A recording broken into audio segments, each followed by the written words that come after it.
ئازانی کورسان نیوز سڵاوتان لەبێت ئەم ئێوارەیەش لە بەرنامەیەکی نوێی فایل و دیاردەوە لەگەڵتانە بین. 3 ئۆکتۆبەر دەستنیشان کرا وەک دەستپێکی بانگەشەی هەڵبژاردن بۆ خولی شەشی ئەنجومەنی نوێنەرانی عێراق، بەڵام لە سلێمانی دوێنێ لە دوای وتارەکەی سەرۆک بافڵ بە شێوەیەکی گەرم و گوڕ بانگەشەی هەڵبژاردن دەستی پێکرد. ئەوەی کە گرنگە ئەو مانگەی کە لە بانگەشەی هەڵبژاردندا دەبین تا چەند بتوانین بە شێوەیەکی دروست و یاسایی کار لەسەر بانگەشەی هەڵبژاردن بکەین، کاندیدەکان چۆن ڕێنماییەکانی کۆمسیۆنی باڵای سەربەخۆی هەڵبژاردنەکانی عێراق پەیڕەو بکەن لە هەڵواسینی وێنە و ڕیکلام و فلێکس و هەموو ئەو شتانەی کە بۆ خۆیان بەکاری دەهێنن، ئەو شوێنانەی کە بەڕاستی دەبێت ڕیکلامی لێ بکرێ و ئەو شوێنانەی کە ناتوانرێ و ڕێگە پێدراونی ڕیکلامی لێ بکرێ. ململانەیەکی تونس دەبێت لە نێوان حیزب و لایەنە سیاسیەکان کە هەر یەک بۆ خۆی دەیەوێت زۆرترین کورسی لە ئەنجومەنی نوێنەرانی عێراق بەدەست بهێنێ. ئەمە ڕێگە پێدراوە و هەر حیزب و لایەنێک و کاندیدێک دەتوانێت بۆ خۆی ئەم ململانەیە بکە، بەڵام پرسیار ئەوەیە چۆن بتوانین ململانەکە بە شێوەیەک نەبێت کە بەڕاستی بە دەرەجەی یەک خەڵکی پێ بێزار بکرێ، دەرونی خەڵک هیلاک بکرێ و ئاژاوە و ناخۆشی و لەسەر بەتایبەت ڕاگەیاندنەکان قسە و تەشیروتن بە یەکتر و ئەمانە زۆر گرنگە هەر لە دەستپێکی بانگەشەی هەڵبژاردنەوە کاری لەسەر بکرێ. ئێمە ئەم شەو لەسەر بابەتە گفتوگۆوە کە ئیمزانین خەڵکی ئێمە کاندیدەکانمان تەنانەت حیزب و لایەنە سیاسەکانیش تا چەند شارەزای هەڵبژاردنن و تا چەند شارەزای ئەو مدێن کە بۆ بانگەشەی هەڵبژاردن دیاری دەکرێ و چۆن و بە چه میکانیزمێک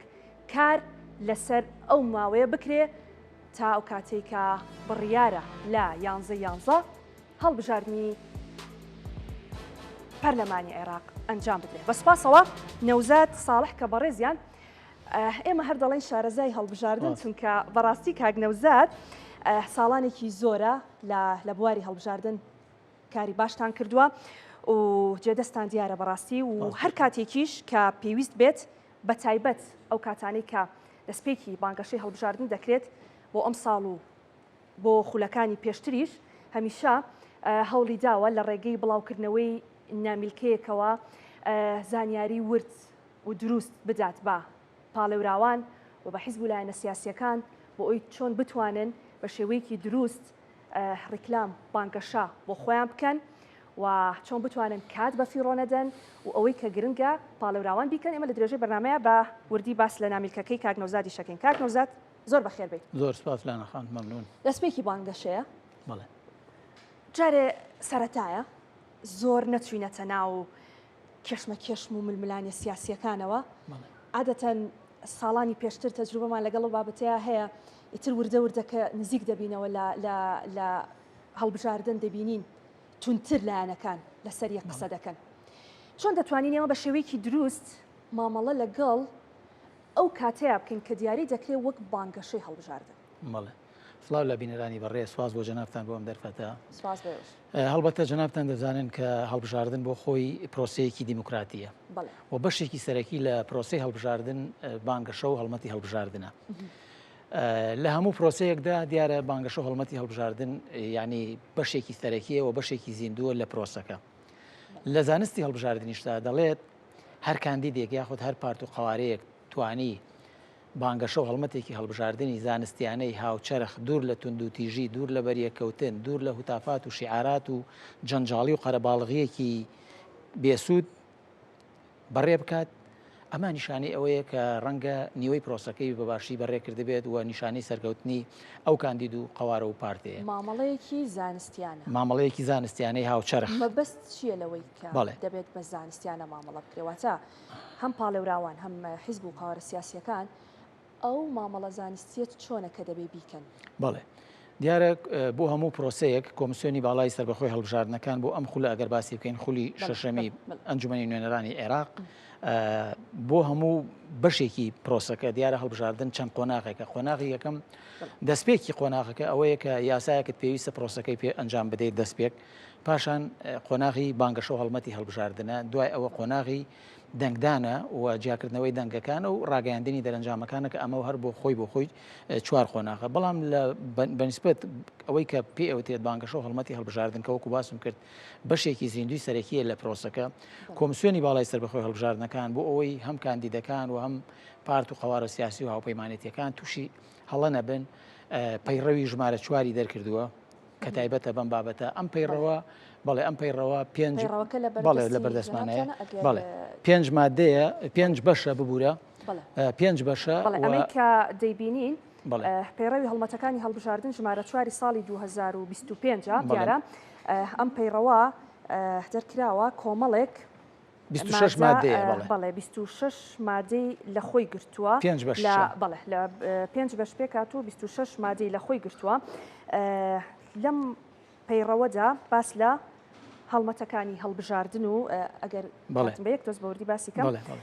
ماوەی هەڵمەتی هەڵبژاردن دیاری کراوە کە لەکەی دەست پێ دەکا و لەکەی کۆتایی پێدێ. مەرجەکانی هەڵمەتی هەڵبژاردن بە کۆمەڵێک مادە باس لە مەرجەکانی هەڵمەتی هەڵبژاردن کراوە بە تایبەت بۆ پاڵێوراوان و بۆ حیزب و لایەنە سیاسیەکانیش. کۆمەڵێک ئەمە هەمووی مەرجەکانن کاک نەوزاد. دواتر ڕووماڵکردنی هەڵمەتی هەڵبژاردنەکە ئەمەش بەڕاستی بەشێکی گرنگ دەبێت لەوەی کە تۆ چۆن بتانی ڕووماڵی بانگەشەی هەڵبژاردن بکەیت. ئەمەش بە کۆمەڵێک مادە دیاری کراوە. دواتر مێژووی بەرکاری بەرواری دەرکردنی پەیڕەوەکەیە. ئەمە باست لەوە کرد کە تۆ دەست بە هەڵبژاردن دەکەیت چەند قۆناغێکە، قۆناغێکم دەرکردنی یاسایان ڕێنمایی یان بۆ نمونە پەیڕەوێکە، دواتر تۆ دەست دەکەیتە بانگەشە و مەرحەلەی دواتر هەڵبژاردنە. ئەمە لە سەرتاوە لەسەر ئەمە قسە بکەین. گرنگی ئەم دەرکردنی ئەم پەیڕەوە چییە؟ ئایا ئێمە بە شێوەیەکی گشتی هەموو حیزب و لایەنە سیاسیەکان پاڵێوراوان باسی خەڵکی هەرێمی کوردستان بە ئام و عێراقیش لەگەڵی شارزاییەکی تۆمان لە مەجای هەڵبژاردن و بانگەشە و چۆنێتی ڕێکلامکردن بۆ کاندیدەکانمان نییە، وا پێویستمان بەوەیە لە سەرەتاوە ئەم هەڵمەتی بۆ ڕابگەێنرێ یان نا هەر بە شێوەیەکی یاسایی دەبێت ئەم پەیڕەوە دەربکرێت؟ ئەوەی بەشی دووەمی پرسیارەکەتە بەڵێ بە شێوەیەکی یاسایی پێویستە کۆمسیۆنی باڵای سەربەخۆی هەڵبژاردنەکان بۆ هەموو پرۆسەیەک ئامادەسازی تەکنیکی و هونەری و یاسایی پێشکەش بە کاندیدەکان و بە قەوارە و پارتە سیاسیەکان ئەکات. ئەم پەیڕەوە یعنی وەکو باسم کرد جەنابشت ئاماژەت پێیا 5 بەشە و 26 مادەیە، هەر مادەیەک باسی یەکێک لە قۆناغەکانی بانگەشە و هەڵمەتی هەڵبژاردن، ئەمە تایبەتە بە بانگەشە و هەڵمەتی هەڵبژاردن. هەڵبەتە 10 پەیڕەوی دەرکردووە کۆمسیۆنی باڵا، تەنها ئەم پەیڕەوی ژمارە 4 تایبەتە بە بانگەشە و هەڵمەتی هەڵبژاردن. وەکو باسم کرد بۆ ئەوەی هەم کاندیدەکان و هەم پارتە سیاسیەکان تووشی هەڵی سیاسی نەبن و هەڵمەتێکی هەڵبژاردننی زانستیانە و بانگەشەیەکی تەندروست پێشکەش بکەن، دوور لە ژاوەژاوی قەرەباڵغەیەکی بێست سوود و دوور لەوەی بەریەکەوتنی کاندیدەکان هەم لە نێو قەواری خۆیاندا، یعنی مەبەستم ئەوەیە بۆ نمونەیانی کاندیدەکان یەکێتی نیشتمانی کوردستان لە نێو خۆیاندا بەریەکەوتنیان نەبێت و هەم بەریەکەوتنیان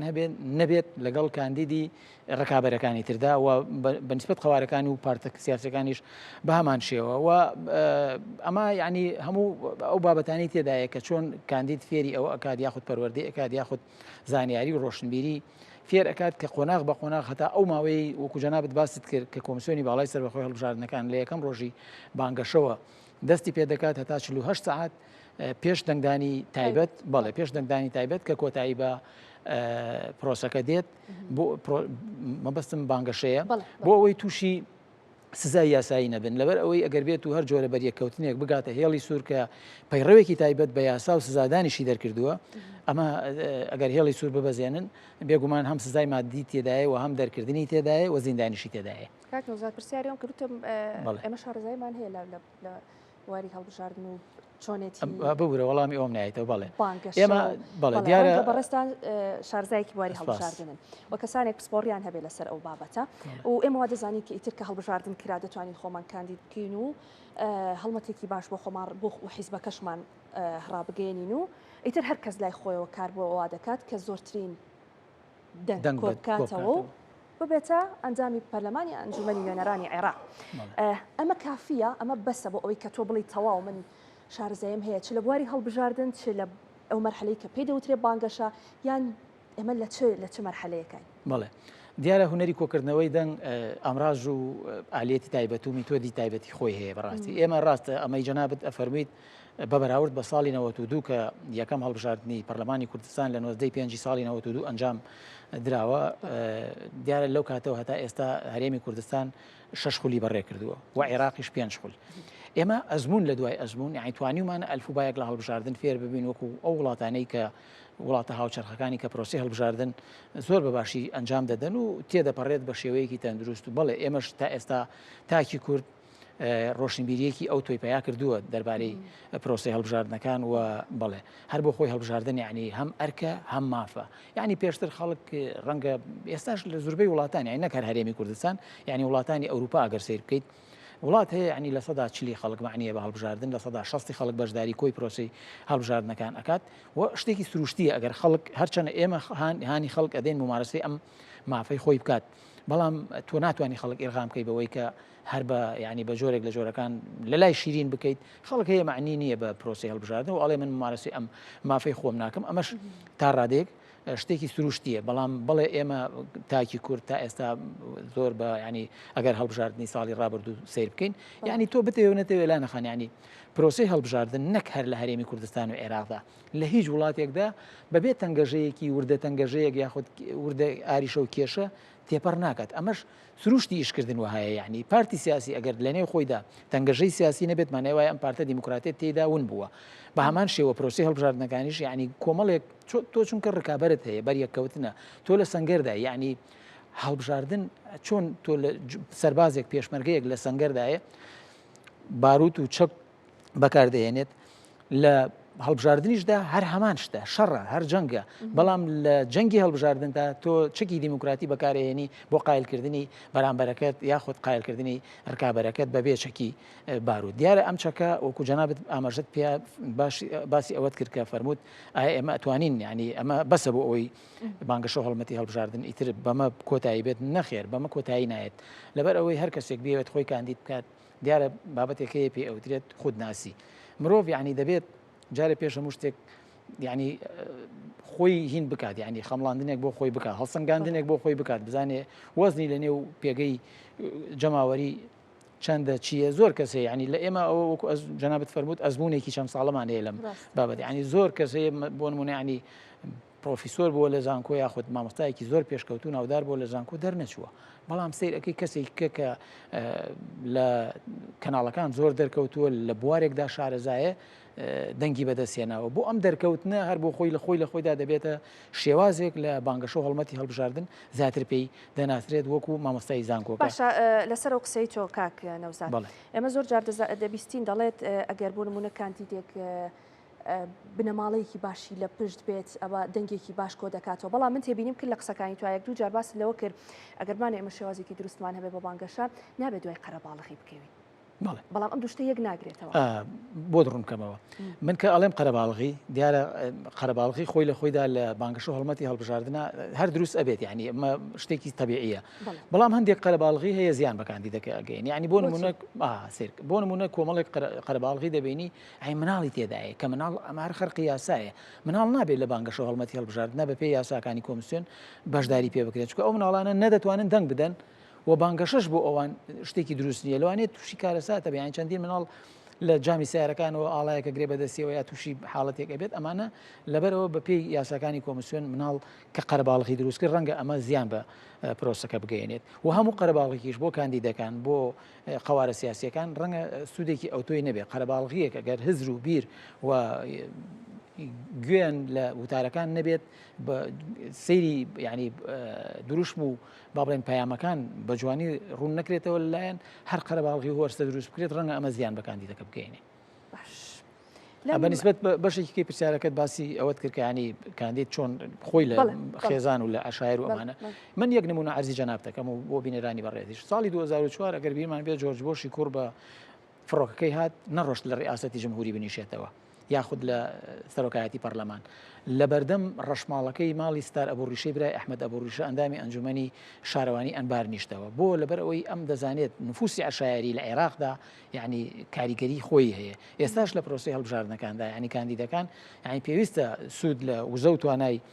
عشرەتی خۆیان یا خزمەکانیان ئەوە کە لە بانگەشە هەڵمەتی هەڵبژاردننا پێی ئەوترێت هەڵمەتی دەرگا بە دەرگا فرامۆش نەکەن بەڕاستی چونکە لە عورفی کوردەواریە ئەو کاندیدا قەت ئەو ماڵە قەت ئەوەی بیر ناچێتەوە ئەڵێ هات لە دەرگاییام ئەمە کاریگەری هەیە یەکێک لە هەرە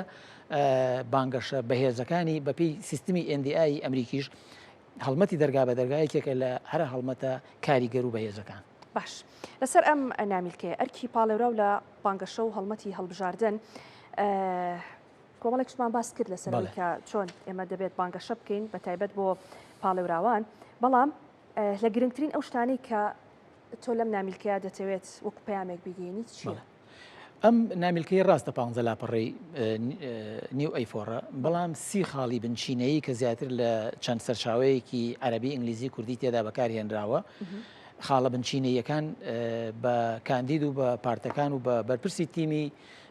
بانگەشە هەڵمەتی هەڵبژاردن دەڵێت کە چۆن شێوازێکی زانستیانەی بانگەشە هەڵمەتی هەڵبژاردن بکەن و کات بە فیڕۆن دەدەن کاتی زێڕین بە فیڕۆن دەدەن چکە بیرمان نەچێت یەکێک لە هەرە بنچینە ئەساسیەکانی هەڵبژاردن کە سێ کۆڵەکەی ئەساسی هەیە کات و پارە و هێزی مرۆییە ئەوەم خوێندەواڵێ ڕێگەزە بنچینەکانی هەڵبژاردن کات و پارە و هێزی مرۆییە لەبیر مەکە با بەریەکەوتنت نەبێ لەگەڵ کاندیدی تر سەر بەتایبەت لیستەکەی خۆت و لەسەریان مەدوێ کات و پارە و هێزی مرۆیی ئەمانە بنچینەی ئەساسی بۆ بانگەشەی هەڵبژاردن بەڵێ کات لەبەرەوەی تۆ سیرکە ینی لە بانگی مەغریبی فەرمووە لە دەرگای ماڵێک بدەیت منیش دەزانم بە تەکید جواب نایەتەوە بەڵام تۆ لە کاتێکی گونجاودا لە کاتێکی بەست لەو کاتەکە ئەوەیە کە بزانیت یعنی زۆر شت ئەگرێتەوە تەنانەت کامانن کە تۆ توانیت بەڵێ هەر لەسەر کات خاڵێکی کەیتایە باسی ئەومان کردووە کە ئەڵێن بۆ 5 دقە بە هیچ شێوەیەک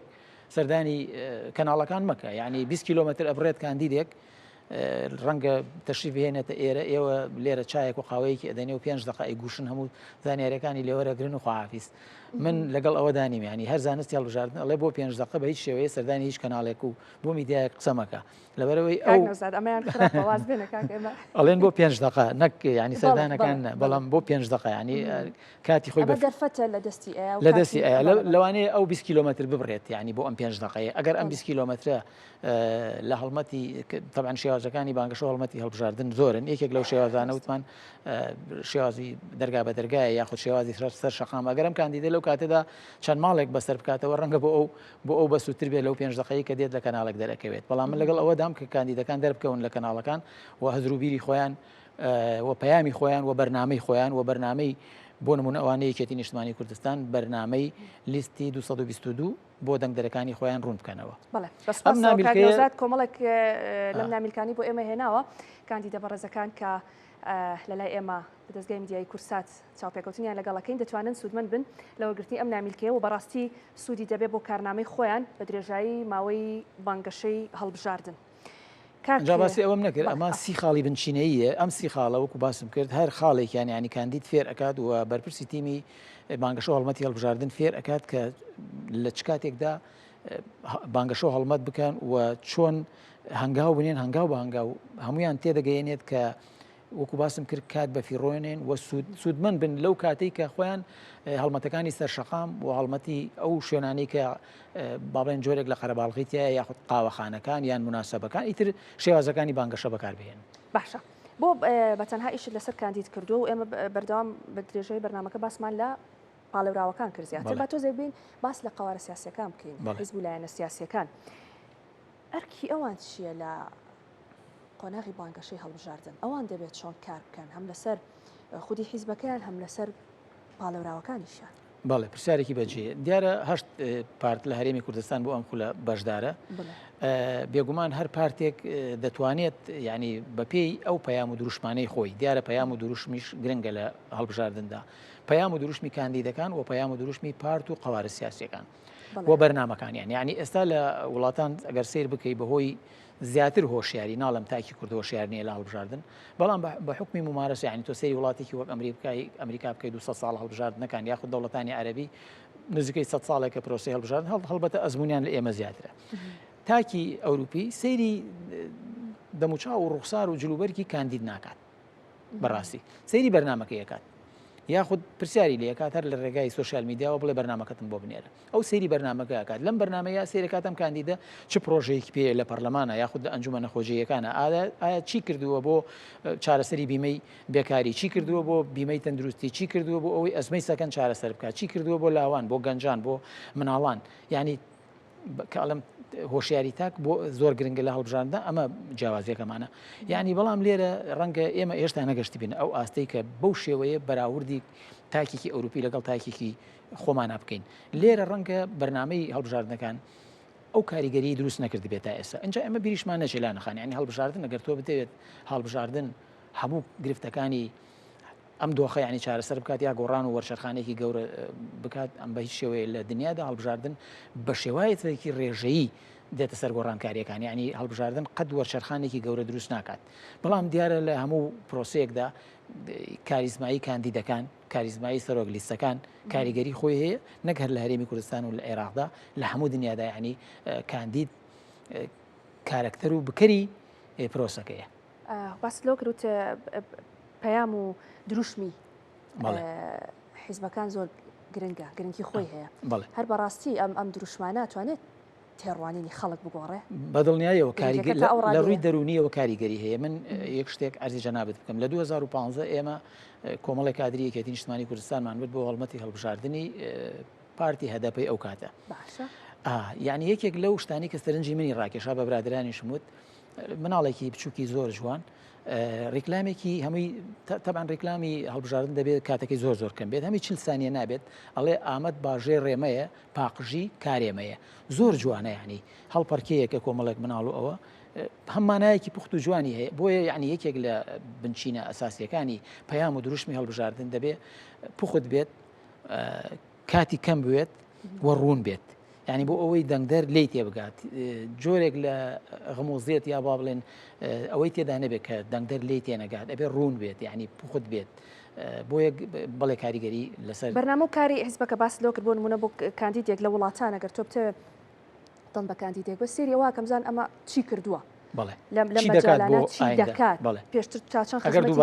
بەنسبەت بەڵێ بەنسبەت حیزبەکانەوە چۆن ئێمە دوێنێ لە وتارەکەی سەرۆک بافڵ باسی لەوە کرد خۆتان سیرکەن بزانن ئەوەی کە لە بەغداد شەڕی مافەکانی ئێواکە کێیە خەڵک بەم تێڕوانینە دەچێتە سەر سندوقەکانی دەنگدان تا چەند بیر لەم پلان و بەرنامانە دەکاتەوە تا چەند بیرەوە دەکاتەوە کە بۆ نمونە کێشەیەک هەبووە لە 4 ساڵی ڕابردوو لە بەغدا بڵێ لە 4 ساڵی ڕابردووە گەر کێشەیەکە بووبێ کێ شەڕی ئێمەی لە بەغداد کردووە کێ ئاستەنگ و گرفت و کێشەی بۆ چارەسەری کێشەکانی کورد دروست کردووە ئەنی ئەمانە تا چەند گرنگە خەڵک شارەزایی هەبێ بۆ ئەوەی کە چوە سەر سندوقەکانی دەنگدان بە ویژدانەوە دەنگی خۆی بدا پرسیارێکی ینی زانستیت هەژاند من دوو جار سەیری وتارەکەی بەڕێز سەرۆک باوڵم کرد دیارە لە وتارەکەدا بەڵێ وتارەکە چەند بەشێک بوو ینی بەشێکی بنچینەیی باسی پێکاتەکانی عێراقی کرد باسی ئەوەی کرد کە ئێمە وەکو کورد جیاوازی ناکەین لە نێوان خوشکبرا تورکمانەکان ئەرمەن ئاشووری و لە نێوان مەزهبی شیعە سونە کورد ئەمانە ئێمە وەکو یەکێتی نیشتمانی کوردستان هیچ جۆرە جیاوازیەکمان نەکردووە لە پەیامەکەدا باسی ئەوەی کرد کە ئەمە ڕوونە یعنی ئێمە دەمانەوێت دەستی عێراقیەکان بگرین هاوشان وەکو کورد لە پرۆسی سیاسیدا لە عێراقدا بەشدار بین و لە وتارەکەدا کۆمەڵێک پەیامی تری تێدا بوو یعنی شتی زۆر تێدا بوو ڕاستە وتارەکە بڕێک دوور و درێژ بوو بەڵام ماناو مەغزایەکی سیاسی تەواویدا بەدەستەوە بۆیە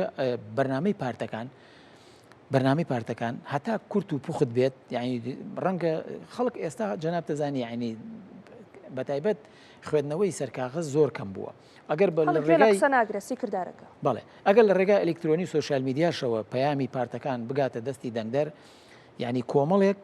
پەیامی تێدا بێت بەڵام بەڵێنی بێکردار نەبێت هەم هی کاندیدەکان و هەم هی پارتە سیاسەکان کە جەنابە زیاتر مەبەستت پارتە سیاسەکان دیارە پارتە سیاسەکان دەبێت ڕوئیان ڕوونتر بێت و ئامانجی سیاسیان دیارە هەموو پارتێکی سیاسی ئامانجی سیاسی هەیە وەکو ئەو ئامانجانەی کاک باوڵ دوێنێکە ڕوونی کردەوە و باسی ئەوەی کرد کە ئێمە لە بەغدا پشتیوانتانین و ئێمە شەڕکەری ڕاستەقینە و سەرسەختی لە پەرلەمانی عێراقدا دەتوانین بە بڕیارەکانە بچینەوە بەو بڕیارانەدا بچینەوە کە زەوت کراون یاخود تا ئێستا جێبەجێ نەکراون، یعنی بۆ نمونە ئێمە مادەی 140مان هەیە، تەسلیح و تەدریبی پێشمەرگەمان هەیە، موچە خۆرانمان کە ئەمانە تا ئێستا کێشیان لەسرە زەوی داگیرکراو هەیە، بەروبوومی جوتیاران لە کاتی خۆیدا کە تەسلیم بە دەوڵەتی عێراقی دەکات، بەڵام بۆ ساڵێک دوای ئەوە پارەکەی وەردەگرێت. کۆمەڵێک گرفت و کێشە و ئاریشەی زۆر هەیە. سەرۆک باڤڵ بە زمانی حاڵ بەدەنگدەرانی وت کە ئێمە لە بەغدا شەڕکەری ڕاستەقینەی ئێوەین، بۆیە ئەوەی جەنابەت فەرمووت بە ویژدانەوە کە چوونە سەر سندوقەکانی دەنگدان حەقی خۆتانە دەنگمان پێ بدەن. باش باسمان کرد لە سەرەتاوە جارە سەرەتای بانگەشەیە بەڵێ کە چوینە ناوەڕاستی بانگەشە کە گەرم بووین کە گەرم بووم بانگەشەکە گەرم بوو. ئیتر ڕاگەیاندنەکان بە شێوەیەکی گشتی و بانگەشەکان دەبینین توند ئەبن بە تایبەت بۆ حیزب و لایەنە سیاسیەکان. ڕێنمایەکانی کۆمیسیۆن لەم بارەیەوە چییە؟ سزاکان چی دەبن؟ بە تەشهیر و جنێ و قسەی ناشرین حیزبێک دەتوانێت ڕێژەی دەنگەکانی زیاد بکات؟ بەڵێ هەر بەو مناسبەیەوە هەفتەی ڕابردوو لە کوردستان هەموو هەفتەیەک ئێستا بەشێک دادەبەزێت لەسەر ڕۆشنبیری هەڵبژاردن کە من دەینووسم. تارێک نووسیوە بۆ ناونیشانەی فێنکبوونی کەش و هەوا بانگەشەی هەڵبژاردن گەرمتر دەکات. بەڵێ ئەنجا ئەوەی جەنابەت ئەفەرموویت نەخێر بە هیچ شێوەیەک نەتەشهیر نەناوزڕاندن کە ئەوانە هەموو مادەی یاسایی لەسرە دەچێتە بابی سزای یاساییەوە کە کۆمیسیۆن پەیڕەوێکی وەکو ئەو پەیڕەوی لە بەردەستی جەنابتایە تایبەت بە تانە و سزاکان دەرکردووە کە ئەمەش بێگومان بە گوێرەی سزای تاوانەکان با بڵێن سزای بۆ داناوە لە سجنکردنەوە لە زیندانیکردنەوە تێدایەتی بە غەرامەی مادی تێدایەتی هەتا دەرکردنیشی تێدایە کە بگاتە هێڵی سوور. یعنی هەر بەو مناسبەیەشەوە یعنی خۆ جەناب دەزانیت کە لە کۆی زیاتر لە 8,000 کاندید 7,000 و تقریبا ئامارەکەش نووسی بوو تقریبا 8,000 کاندید 800 کاندید تا ئێستا دەرکراون. بەڵێ کۆمیسیۆن دووری خستوونەتەوە، بەڵام ئەمانە ینی لەگەڵ ڕێنمایەکانی کۆمیسیۆن هەندێکیان نهاتوونەتەوە، هەندێکیان بەپێی یاسای موساءلە و عەدالە ینی دادپەروەری و لێپرسینەوەی ژمارە دەی ساڵی 2008 کە ئەمانە باسی بوون و هەندێکیشان سزای یاساییان لەسەر بووە و هەندێکیان تاوانیان کردووە دەرکراون. بەڵام ئەوەی جەنابەت ئەفەرموویت کە پارتێک یاخود کاندیدێک بێوێ بە ناوزڕاندن یاخود بە ناشرینکردنی بەرامبەرەکەی کە کاندید بێت یاخود پارتەکە بێت دەنگەکانی خۆی زیاد بکات، بە هیچ شێوەیەک دەنگەکانی خۆی بەو بابەتە زیاد ناکات بە پێچەوانەوە، یعنی زەمکردنی بەرامبەری خۆی کە یەکێک لەو خاڵانی لەو نامیلکەی کە تایە بڵاوم کردوێتەوە لە بەردەستی بەڕێستانایە تێدایەتی کە پێویستە کاندید خۆی لادات لە وەڵام و وەڵامدانەوە، یعنی کە ئێستا بەداخەوە کە ئێستا لە ئەم 4 ڕۆژەی بانگەشە هەڵمەتی هەڵبژاردن دەستی پێ کردووە، یعنی هەندێک کاندیدەکان نامەوێت ناویان بێنن بەداخەوە کەوتونەتە وەڵامدانەوەی کۆمنتێک، یعنی نابێ کاندید کاتی خۆی بە وەڵامدانەوەی کۆمنتێکەوە بەفیڕۆ بدات، پێویستە هەڵمەت بەرێ وەکو باسم کرد هەڵمەت و بانگەشەی هەڵبژاردن هەر هەمان هەڵمەتی جەنگە، هەڵمەتەکە لە ناو سوشال میدیا نەبێت. بەڵێ خۆت مەشغوڵکەی بۆی کە هەر پێویستە کاتی پێوە نەکوژێت، یعنی پێویست ناکە وەڵام بداتەوە، یعنی تو ئەگەر خۆت بە ڕاست بزانی یاخود خاوەنی ئیرادە و پەیام و دروشمێکی بەهێز بیت و پارتەکەت خاوەنی بەرنمەیەکی تۆپمە بێت بۆ دەنگدەرەکانی پێویست ناکە کات بکوشیت بە وەڵام و وەڵامدانەوە و کۆمنتەکەش بە هەمان شێوە ڕاستە بۆ پارتەکەش بێگومان نابێ پارتی سیاسی بە بەریەکەوتن و بە جۆرێک لە ڕکابەری ناتەندروست ئەگەر ناڕکابەری شتێکی سروشتیە لە هەڵبژاردندا لە هەڵبژاردندا ئەگەر ڕکابەری نەبێت پێشکەوتن نابێت، ئەگەر ڕکابەری نەبێت سەرکەوتن نابێت، ئەگەر ڕکابەری نەبێت پارتەکان ڕەنگە ڕێژەی دەنگەکانیان یاخود کورسیەکانیان لەیەکەوە بەیەکەوە یەکسان بێت، بەڵام ڕکابەریە وا دەکات کە کاندیدێک سەر دەخات و کاندیدێک بۆ قۆناغێکی تر دوا دەخات و پارتەکان دەگەیەنێتە ئەو ئاستەی کە بتوانن پرۆژە و بەرنامەی باش پێشکەش بە دەنگدەرەکانی خۆیان بکەن. باشە کاک نەوزاد، ئەمەی کە دەبینین تۆ زیاتر گرنگیت بەوە داوە کە چۆن پاڵێوراوان شێوازی بانگەشەیەکی دروست بۆ خۆیان بکەن، بەڵام لەو بارەوەی کە چۆن ڕیکلام بکەن بە هەڵواسینی هوێنەکانیان یان ئەو شوێنانەی کە گرنگە کاندید مەسەلەن زیاترین شوێنی گشتی و خەڵک بەلایدا دەڕوا و دەبینرێ گرنگی بەم بابەتە دراوە، چکە بەڕاستی ئەمەش بەشێکە لە بانگەشەی هەڵبژاردن کە تۆ چۆن کار لەسەر ئەوە بکەی ئەو شوێنانەی کە بە گرنگی دەزانی کە زیاترین خەڵک دەیبینێ و کە لە ڕووی یاساییشەوە دەبێت بەڕاستی ڕێگە پێدراو بێ ئەمە چۆن دەبێت کاری لەسەر بکرێ؟ لە هەموو جیهانە شەش شێوازی گرنگی بانگەشە و هەڵمەتی هەڵبژاردن هەیە کە لەو نامیلکەیەدا تێدا ئەوەشی تێدا ڕوونکراوەتەوە. بەڵێ بێگومان ئەو جێگایانەی کە بۆ بانگەشە و هەڵمەتی هەڵبژاردن دیارە کاندیدەکان خۆیان شارەزان لە ڕێگای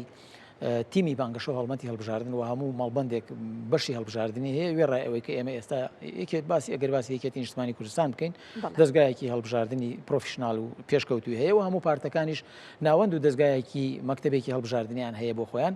و بەپێی ڕێنمایەکانی کۆمسیۆن ئەو جێگا گشتیانەی کە بێگومان لەو پەیڕەوەدا باسی ئەوەشی کردووە کۆمسیۆن کە نابێت فەرمانگەکان بەکاربهێنرێت بۆ بانگەشە و هەڵمەتی هەڵبژاردن نابێت کارمەند و فەرمانبەرەکان بە هیچ شێوەیە ڕێکلامی هیچ کاندیدێک و هیچ پارتێک لە نێو فەرمانگەکەی خۆیاندا هەڵبواسن لە دووری 100 مترەوە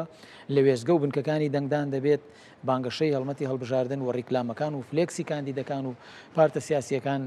دوور بێت یانی لە دووری 100 مترەوە ئەمانە هەمووی کۆمەڵێک ڕێکاری یاساین و پرینسیپی سەرەتایی هەڵبژاردنن کە کۆمسیۆن بۆ هەموو پارتەکانی نردووە نابێت کاندیدەکان بەڕاستی لە ئەو جێگا گشتیانە بەکاربهێنن نابێت ئۆتۆمبیلی فەرمانگەکان بەکاربهێنن نابێت وەسائلی هۆکاری فەرمانگەکان بە هەموو شێوەیەک بەکاربهێنن نابێت کاتی خۆیان ینی فەرمانبەرێک لە کاتی دەوامی فەرمی خۆیدا دەست بکات بە بانگەشە و هەڵمەتی هەڵبژاردن بۆ خۆی بێت یاخود بۆ هاوڕەیەکی بێت یان بۆ هەر پارتێکی سیاسی بێت ئەمانە ینی هەمووی قەدەغە کراوە و سزای یاسایی لەسەرە ئەمە تایبەت بۆ شوێنانەی کە لە ڕووی یاساییەوە قەدەغە کراوە بەڵام بۆ ئەو شوێنانەی کە ڕێگە پێدراوە ئەوەش گرنگە بزانین چۆن کار لەسەر ئەو شوێنانە شەکەی ینی تەنها بۆی کە شوێنەکە ڕێگە پێدراوە ڕەنگە شوێنێک بێت کەمترین چاو بیبینێ کەمترین خەڵک ئەو کەسە ببینێت ئەو ڕسمە ببینێ ئەو ڕکلامە ببینێت کە بۆ ئەو پاڵێوراوە کراوە لەم کاتەیە گرنگی شوێنەکان چۆن دیارەکرێ بڵێ بێگومان ڕێکلامی هەڵبژاردن ینی خۆی لە خۆیدا بڵێن کاریگەری نیە کاریگەری ئەو توێ هەیە بەڕاستی و ئەو جێگایانش کە دەستنیشان کراون دیارە ئێستا کۆمەڵێک کۆمپانیای ئەهلی بانگەشە هەڵمەتی هەڵبژاردن بەڕێوە دەبن و ئێستا وەکو دنیا گۆڕاوە ینی تۆ دەتوانیت کاندیدەکان دەتوانن ئەی سۆشیال میدیا تەنانەت هەموو کەسێک ینی مۆبایلێکی پێ لە ماڵێکا چەندین مۆبایلی تێدایە لە کەناڵەکان بە بەردەوامی ینی سۆشیال میدیا باسی ڕێکلامی هەڵبژاردن و دروشم و پەیامەکان دەکات بەڵام لە هەمووی گرنگتر وەکو باسم کرد لا نەخان پەیام و دروشمەکانی کاندیدەکانە و پەیام و دروشمی پارتە سیاسیەکانەوە بەنسبەت پارتە سیاسیەکانیشەوە بەرنامەی پارتە سیاسیەکان لە هەمووی گرنگترە ڕەنگە شوێنەکان ئەگەر مەبەستت قەرەباڵغی بێت من بەڕێی خۆمەڵەم یعنی قەرەباڵغی ئەو کاریگەریە دروست ناکات لەوەی کە ئەگەر کەسێک کاندیدێک بۆ خۆی پێگەیەکی جەماوەری بەهێزی هەبێت و پرۆژەی هەبێت و کاری لە پێشترا بەڵام کاندیدە بۆ کەمترین وێنەی خۆی و فلێکس و ئەوشتانی هەڵواسی و لە زۆرترین دەنگیشیەناوە کەواتە زانستی هەڵبژاردن تەواوە ئەمەی جەنابەت ئەفەرمی کەواتە زانستی هەڵبژاردن فێرمان ئەکاتەوە پێمان ئەڵێت بەرنامە گرنگە نەک ڕوخسار و یعنی تەنانەت ئەو لەوا باسی ئەوشمان کردووە کە شێوازی جلوبەرگ ینی تەنانەت کاندید ئەو بۆنەی کە لە خۆی ئەدات ئەمانە هەموو کاریگەری لەسەر دەرونی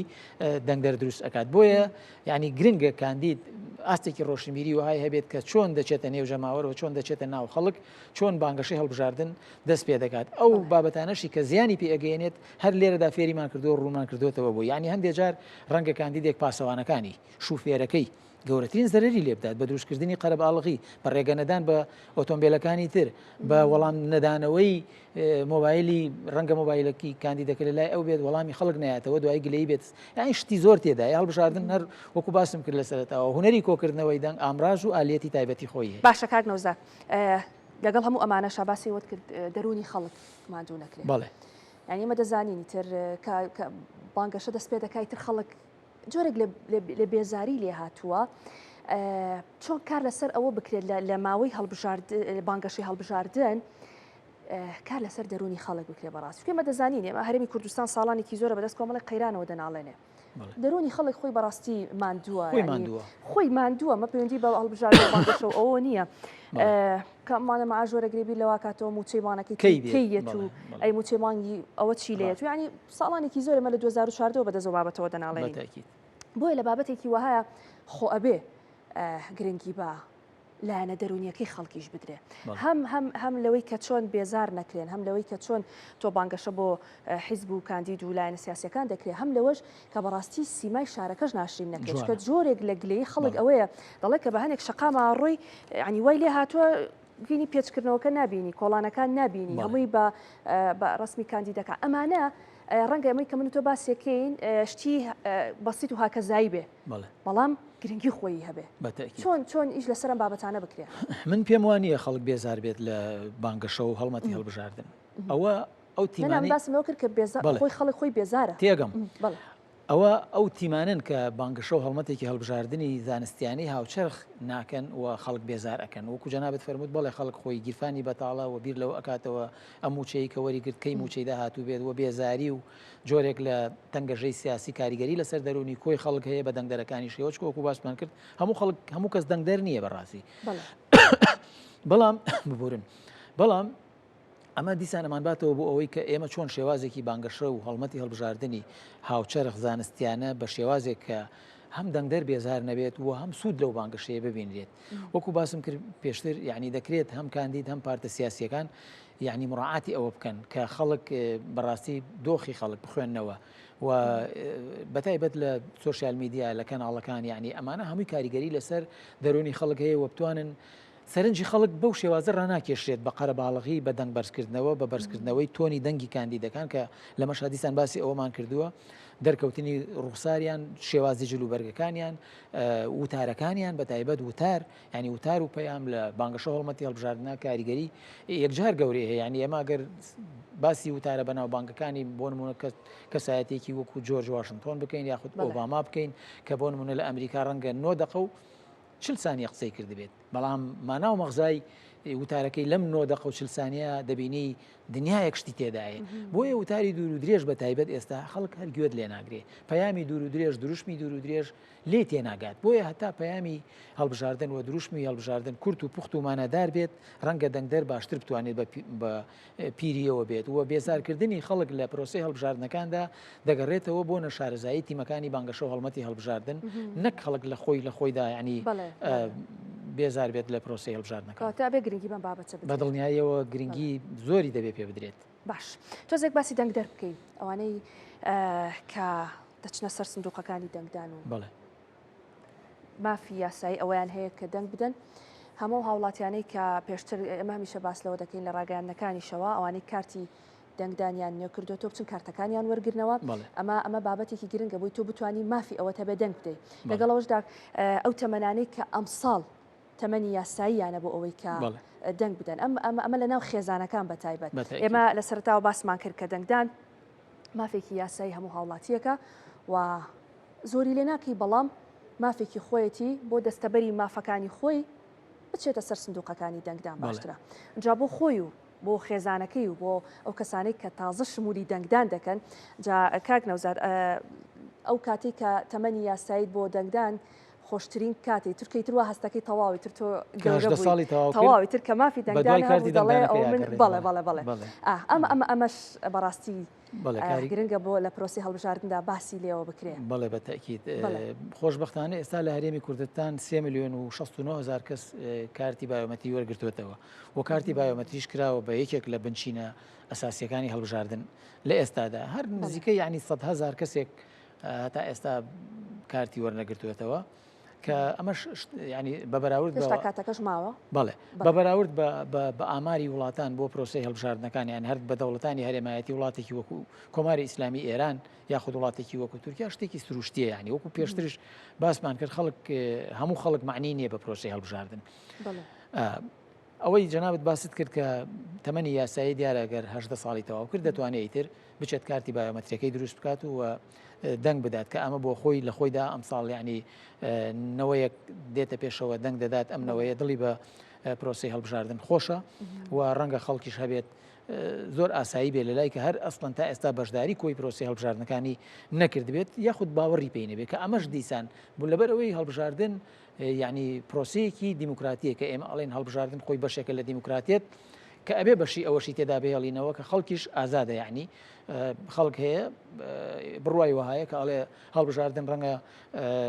گۆڕانکاریێکی ئەوتۆ دروست نکات ڕەنگە بەڵام دوجار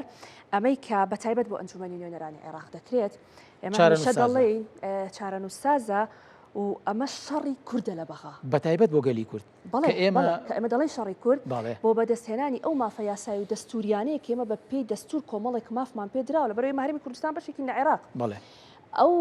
مافانەی کە بە پێی دەستوری عێراق پێمان دراوە بەشێکی زۆری تا ئێستا لە پەرلەمانەوە ئەو شەڕە دەستوریە بەڵێ ئێمە دەبێت شەڕە دەستوری لە پەرلەمانەوە بکەین ئەوەش بە کاندیدی بەهێز دەکرێت بێگومان هەموو خولی پێشووی پەرلەمانی عێراق 6 یاسا دەرچوێنراوە کە ئەم یاسایانە ڕەنگە بەشێکی لە مەساڵحی کورد بۆ شێوەیە نەبوو بێ بەڵام کۆمەڵێکی زۆر پرۆژە یاسامان هەیە کە ئەم پرۆژە یاسایانە تایبەتن بە مافەکانی کورد و دەبێت لە بەغا شەڕی بۆ بکرێت بۆیە پرسیارەکەم ئەوەیە ینی چۆن ئێمە قەنەعەت بە خەڵکی خۆمان بکەین کە ڕاستە قەنەعەتی بە هەڵبژاردن نییە نەچوە بۆ دڵنیان پێشتر ناوێت قەنەعەتی بە هیچ حیزبولایەنێک نییە بەڵام دوجار ئەمە شەڕی ئێمە لە بەغداد ئەم شەڕە چۆن بکەین بەڵێ وەکو جەنابەت ئاماژەت پێیا و فەرمووتان دیارە ئەم پرۆسەی هەڵبژاردنەکان یعنی خولی شەشەمی ئەنجومەنی نیشتمانی عێراق بەنسبەت هەموو عێراقەوە ئەگەر بایەخ و ئەهمیەتێکی هەبێت کە بەشێک بێ لە گۆڕانکاریەکانی ڕۆژهەڵاتی ناوین و عێراقیش بەشێکە لە گۆڕانکاریەکان بەنسبەت گەلی کوردەوە بەڵێ بێگومان چارەنووسسازە بۆیە ئێمە چەندین مادەی یاسایی دەستوری کە لە عێراقی فیدرالدا تا ئێستا جێبەجێ نەکرەوەکو ئەوانەی ناچمەوە سەری باسییان بکەم کە ئەوانە جێبەجێ نەکراون دیارە ئەمانە شەڕی دەستوری دەوێت لە پەرلەمانی عێراق وەکو جەنابەت ئاماژەت پێیا لە خولەکانی پێشووتر هەم تیمەکانی با بڵێن ئەندام پەرلەمانەکانی خۆمان بە شێوەیەکی گشتی ئەڵێم نەک هەر ئەندام پەرلەمانەکانی یەکێتی نیشتمانی کوردستان ڕەنگە ڕۆڵی ئەکتیڤ و باشتریان هەبوو بێت بە شێوەیەکی گشتی ڕەنگە لە جێگای ئەوەدا نەبوو بن کە خەڵک بە تەواوی یعنی ڕازی بوو بێت لە ئەرک و ئەو فەرمانانەی کە پێیان سپێردراوە بەڵام بۆ ئەوەی ئەمە بەردەوام بێت و بۆ ئەوەی بۆ داکۆکیکردنی وەکو داکۆکی کارێکی سەرسەختی ڕاستەقینەی کۆمەڵانی خەڵکی کوردستان لە بەغدای پایتەخت بێگومان پێویستە دەنگدەر هۆشیار بێت و ممارەسی ئەم مافەی خۆی بکات بۆ ئەوەی هەتا ڕێژەی کورد ڕاستە کورسیەکان دەستنیشان کراوە بیرمان نەچێت یعنی ئێستا لەم پرۆسەیەدا سلێمانی هەر 18 کورسیە بۆ نمونە هەولێر 15 کورسیە یاخود 12 کورسی ئەمە زیاد ناکا کورسیەکان بەڵام ڕێژەی دەنگدان هەتا ڕێژەی دەنگدان زیاتر بێت ڕێژەی بەشداریکردن زیاتر بێت کاریگەری لەسەر کۆی پرۆسی هەڵبژاردنەکان و لەسەر دۆخی عێراقی دەبێت بۆیە ضرورە گرنگە هەموو هاوڵاتیەک ممارەسی ئەم مافەی خۆی بکات وە بەبێ سانسۆر بچێتە سەر سندوقەکانی دەنگدان دەنگ بدات بەو کاندیدەی کە متمانەی پێ ئەکات بتوانێت قسەیەکی خێر بۆ کۆمەڵانی خەڵکی کوردستان لە بەغدای پایتەخت خۆش بێت کاک نەوزاد ئەگەر شتێکتان ما بێ سپاس دەکەم وەڵا سپاس دەکەم جەنابتان دەست خۆش کاک نەوزاد پرۆسەیەکی تەندروست و سەرکەوتوو بێت زۆر سپاس کە ئەم ئێوارەی لەگەڵمان بووی بەڵێ ئازیزان هەموو ئەوانەی کە باسمان کرد تایبەت بە پاڵێوراوان و حیزب و پارتە سیاسیەکان گرنگە لە ماوەی بانگەشەی هەڵبژاردن بە شێوەیەکی یاسایی دروست بەپێ ئەو ڕێنمایانەی لەلایەن کۆمیسیۆنی باڵای سەربەخۆی هەڵبژاردنەکانی عێراقەوە دەرکراوە کار لەسەر ئەوە بکەن کە بە شێوەیەکی دروست بانگەشە بۆ خۆیان و بۆ حیزبەکانیان بکەن گرنگە لایەنی دەرونی خەڵک بێزار نەکرێ و بەو شێوە دروستەی کە پێویستە بانگەشەکان بکرێ زمانی زبر و تەشیر و ناوزڕاندن بەکار نەهێنرێ چونکە دوجار لە دوای کۆتای هاتنی ماوەی بانگەشە لەلایەن کۆمیسیۆنەوە هەموو ئەو کاندید و حیزب و پارتە سیاسیانەی کە سەرپێچی یاسایان کردووە بێگومان ڕوبەڕووی یاسا دەکرێنەوە و سزای یاسایی دەدرێن گرنگە بۆ دەنگدەرانیش کە بیلەوە بکەنەوە بچنە سەر سندوقەکانی دەنگدان و دەنگ بدەن بۆ کاندید و بۆ حیزبەی کە زۆرترین خزمەتی بە هاوڵاتیانی هەرێمی کوردستان کردووە و ئەو حیزبەی کە زۆرترین شەڕی لە بەغداد بۆ بەدەستێنانی مافە یاسایی و دەستوریەکانی کورد کردووە کە بێگومان 222 یەکێکی نیشتیمانی کوردستانە. سوپاس کە تا ئێستا بینەرمان بوون تا بەرنامەی داهاتوو بە ئێوەی ئازیز دەگەینەوە شاد و بەختەوەر بن.